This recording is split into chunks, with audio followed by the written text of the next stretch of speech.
د دې اونۍ په هنري شیبو کې په چین کې د منی کلنیز فستیوال، په میلان کې د جامو نندارتون، په مراکش کې د عربي شاعرۍ فستیوال او پښتو نوی چاپ شوی کتاب.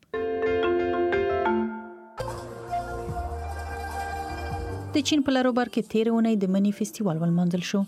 په دې فستیوال کې د 14 سپوږمۍ د کتو دودیز مراسمو ترڅنګ ګډونوالو له بیلابیلو خوړو، کیکونو، موسیقۍ او نڅا هم خوند واخیست.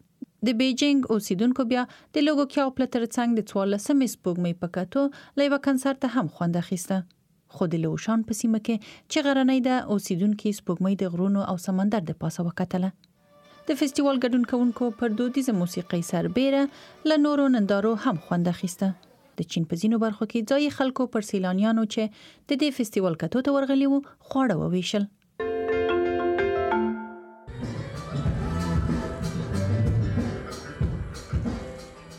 د راتلونکي کال د اوړي او پسرلي د نوي ډیزاین جامو په نندارتون کې د جاپاني ډیزاینر اتسوشي ناکاشیما جامې چې د 1980 کلونو له فیشن الهام اخیستی وو نندارې ته وړاندې شول. دا نندارتون یا فیشن شو په میلان کې و او بیا په پاریس ځي چې هلته به د ګوچي او ډیور برندونو جامې پکې نندارې ته وړاندې کیږي.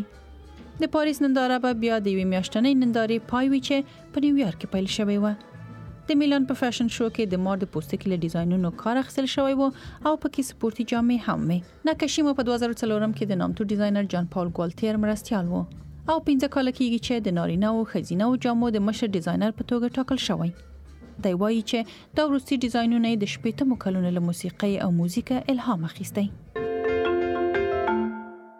جريحان نحترس من ليل انتظرناه طويلا.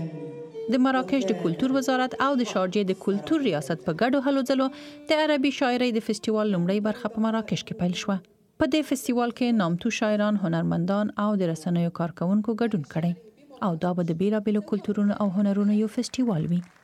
د فستیوال پروګرام ډېرې برخې لري چې پکې په بیلابیلو ژبو شعرونه، د مراکش په کلتور کې د ونډه لرونکو ادیبانو او لیکوالانو ستاینه، موسیقي او نور هنرونو ته ځای ورکړل شوی.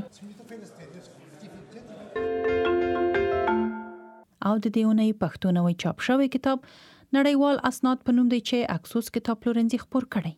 د اکسوس په وینا په دې کتاب کې 4 مهم نړیوال اسناد د ملګرو ملتونو منشور، د عدالت نړیوال محکمې اساسنامه، د بشري حقوقو نړیوال اعلامیه او د بشري حقوقو اسلامي اعلامیه پکې ترتیب شوی. دا کتاب صفی الله ناصری پښتو ژبې ته ژباړلی او په 104 مخونو کې چاپ شوی.